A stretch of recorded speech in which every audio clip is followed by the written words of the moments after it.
Dahil sa labis-labis ang pag-trending ng Kathniel breakup ay maaaring di na gaanong napansin ng karamihan ang mga hiwalayan din ito. Kim Chiu at Sian Lim. Kinumpirma nila Kim Chiu at Sian Lim na tinapos na nila ang kanilang relasyon na tumagal ng halos 12 taon. Sa Instagram post, inihayag ni Kim ang end of a love story. Ayon sa host ng It's Showtime, bagaman hindi niya ito kaagad ipinaalam, sinabi ng aktres na obligasyon nila sa kanilang fans na ipaalam ang totoo. In a relationship, love is always a significant factor, but sometimes love is not enough, saad ni Kim.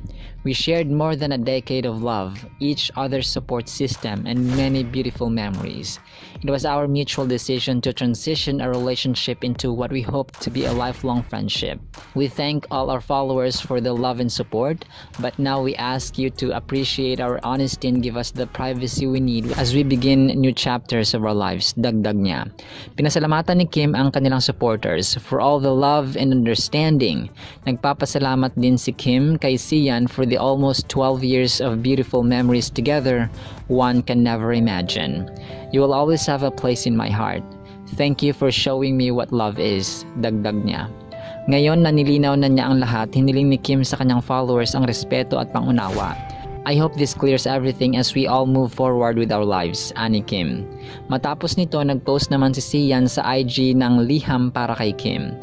Dearest Kim, thank you for the long years we have spent loving each other, saad ng aktor, na nagpahayag ng hangarin na makita ng aktres ang nararapat na pagmamahal at kaligayahan na hinahanap. We have expressed our love for each other to the fullest, and knowing that I got to share those moments with you, knowing our hearts as one at one point in our lives is truly something I will cherish for life, sabi ni Sian. Patuloy pa ng aktor, like all good things, it must eventually come to an end. I am grateful for all the moments we shared together. Thank you for all the unconditional love throughout the years. My respect and admiration for you as a person, as an artist, and as someone I spent more than a decade with will always remain. Sa huli ng kanyang mensahe, sinabi ni Sian na, "No goodbyes here. I'll see you around Petunia."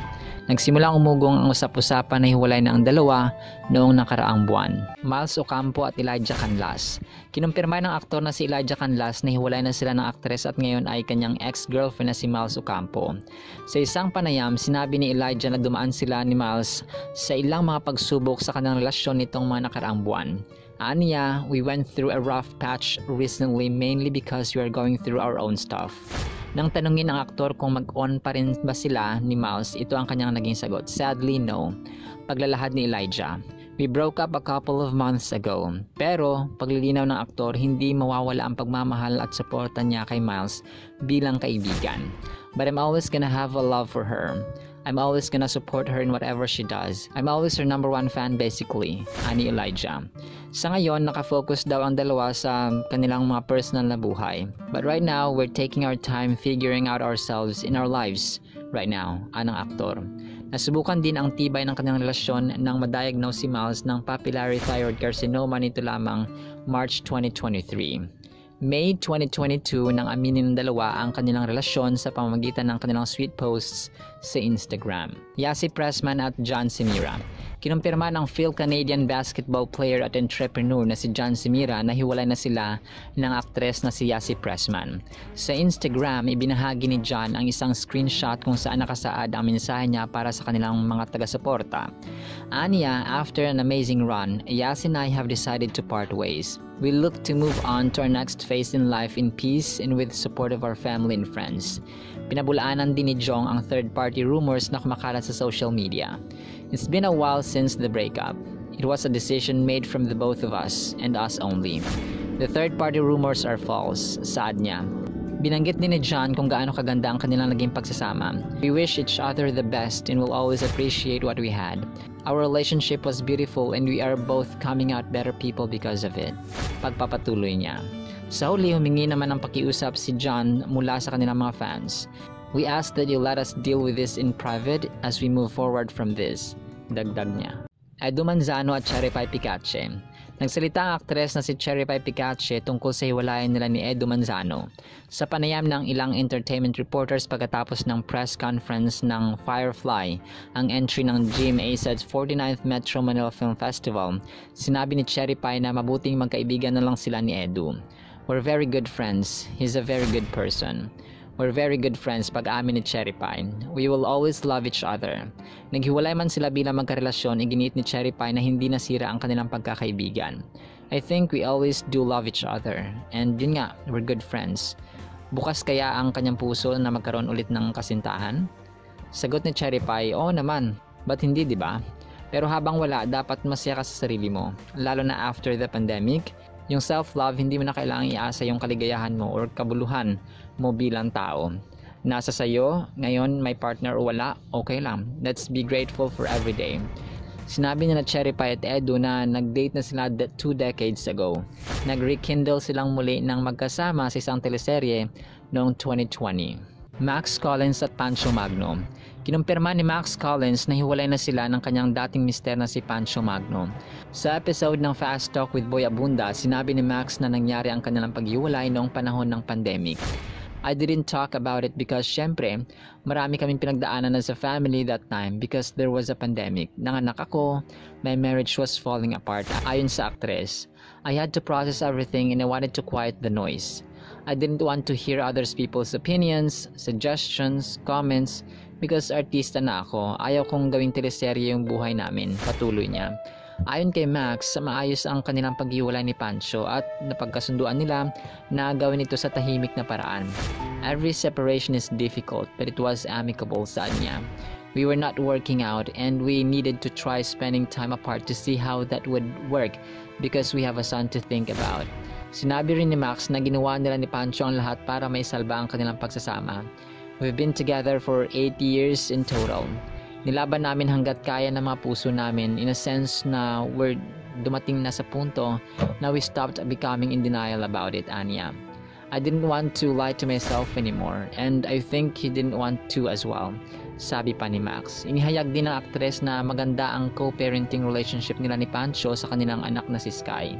That's why I'm ready to talk about it now because we're in a good place. I actually got his blessing to do an interview with you, sambit pa ni Max.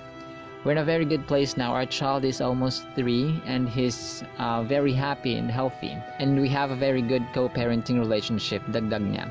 Tungkol sa relasyon niya kay Pancho, sinabi ni Max na we're the best of friends and we're closer now. Nagsimula magkaroon ng usap-usapan sa posibleng paghiwalay ni na Pancho at Max nang magkahiwalay nilang idaos ang birthday ng kanilang anak na si Sky noong 2021. Samantala, narito ang mga usap-usapan na hiwalay na ngunit hindi pa nagko-confirm ang bawat isa, gaya ni na Sara Labati at Richard Gutierrez, Mavi Legaspi at Kailin Alcantara, Sharon Cuneta at Kiko Pangilinan. Gaya ng kay Richard at kay Sara, ayon sa isang article by pep.ph, muling ipinahayag ni Esther Labati ang suporta sa kanyang anak na si Sara Labati kaugnay ng mga balitang hiwalay na umano ito sa asawang si Richard Gutierrez. Wala pang direktang pag-amin mula kina Sara at Richard na break na nga sila. Subalit ang mga pahayag at mga posts ng kani-kanila mga magulang ay indikasyon na may pinagdadaanan ang dalawa. Noong December 2023, nag-post ng series of photos si Esther kasama si Sara at mister na si Abdel Labati sa isang restaurant. Kasama rin nila si Sofia Andres at anak nito. Sa comment section, sinabi ni Esther na puprotektahan at susuportahan niya ang anak. Komento ni Esther, "We love you so much, anak. No one can hurt you. I am ready to stand for you. I love you, mama," sagot naman ni Sara. Hindi ito ang unang beses na napatutsyada ang mga magulang ni Sara sa social media. Sa isang interview noong December 8 ay sinabi ni Annabel Rama na nakatira sa kanyang anak na si Richard at balak na nitong lumipat pagkatapos ng Pasko. Sinabi ni Annabel na kasama rin ni Richard ang dalawa nitong anak, Mav Kai or Mavi Legaspi at Kailin Alcantara. Usap-usapan din ng mga netizens kung sino nga ba ang pinapasaringan ng kapuso actress na si Kailin Alcantara sa kanyang mga recent posts sa social media. Noong Martes ng gabi, November 28, isang makahulugang post ang ibinahagi ng dalaga sa kanyang Instagram story. Saad ni Kailin, "I was taught that keeping quiet kept the peace. Until I realized whose peace is it keeping." Ilang araw na rin curious ang mga netizens dahil bago pa ang Instagram story ng dalaga ay may nauna na itong post sa Twitter at sa TikTok. Ani Kailin, "I knew it. Bagamat wala pang kumpirmasyon ng kanilang estado ay maraming nagsasabing hiwalay na ito sa kanyang rumored boyfriend na si Mavi Legaspi. Samantala, marami sa netizens ang nagsasabi na tila may kinalaman ang Eat Bulaga co-host ni Mavi na si Dasri Choi sa nangyari ngayon sa kanila ni Kailin. Pero base naman sa post ni Zorin ay magkaibigan lang ang dalawa at noon pa man ay close na si Dasri kay Cassie. May mga impormasyon rin kumakalat sa Twitter na may attitude raw si Kailin na maaaring naging sanhi ng hindi pagkakaunawaan sa pagitan nilang dalawa. Wala pa namang kumpirmasyon o pahayag na inilabas ang mga kampong involved sa isyung ito. Bagaman, nakahandang mag-backup ang GMA para sa balikan ng dalawa sakaling totoo nga ang spekulasyon. Ang relasyon ng dalawa ay nagsimula nang mag-meet sila sa acting workshop, hindi bilang mga students pero bilang mga spectators na. At that time, si Kailin ay actress na. Habang si Mavi naman kasama ang kanyang kakambal na si Cassie ay sasabak pa lamang sa show business. Kiko at Sharon Cuneta. Sa hiwalayang Kiko at Sharon naman, according sa article published by Philstar noong December 2023 na may title na Hiwalayan nila ni Kiko di lamang inaamin, Sharon aminadong sasabog na sa pressure. Totoong hindi mo mapipigilang umiyak sa pelikulang Family of Two. Yung tipong lumuluha ka na pala pero hindi mo napapansin. Sabi ni Megastar, hindi raw siya excited ngayong Pasko. In fact, I'm skipping Christmas dahil di umano sa pressure. Kumikilos na raw siya para mabuhay and I don't like having that switch to look and seem happy when really I'm not. Consistent ang usapan ni hiwalay na talaga di umano sila ni Kiko and sa katunayan, hindi na raw sila nagsasama sa iisang bubong at matagal-tagal na. Pero wala naman nagkukumpirma sa kanila. Mahaba ang huling post ni Ate Shawi at maraming nalungkot. Sabi niya, Christmas has forever been my favorite time of the year. This year though, I have not at all felt the usual joy and excitement in my heart. This is so very unlike me. Though I have to admit that I have not been like myself for a while now. The schedule promoting my first MMFF movie in many years has been both a blessing and a source of happiness, and also it has brought me physical, emotional, and mental fatigue. Actually, more accurately, it has aggravated those fatigue parts of me that have been so for long now. My movie, like any project I have ever worked on all my life, has been a welcome distraction. Work makes me more tired nowadays and takes my mind off reality for hours every day because I am old, but really just a big kid, and I've been tired not only of work but my own life for so long. But I praise my God that I love my work. The challenge and excitement every project brings me, being with people I work with, many of whom have become good friends and some even family. I love being on set. I love having the opportunity to play the role of someone who is not of me. But after work, well, thank God that my children give me a reason to get up, to talk, to have simple fun with, even if I spend most of my time. Ito ang ilang bahagi ng malungkot na post ni Megastar Sharon Cuneta. At ang sabi niya sa huli, but I love you. Ito ang ilang bahagi ng kanyang post na talaga namang napakahusay sa Family of Two, kaya hindi nakakapagtataka kung mananalo siyang Best Actress sa pelikulang ito. Ngunit sa gitna ng mga hiwalayang ito, mga kasombreros, ay pinapanalangin nating maraming relationships pa ang mabuo kaysa sa mabasag, so that we can spread more love and not hate. Ikaw, anong masasabi mo sa vlog na ito? Comment na po kayo mga kasombreros and God bless.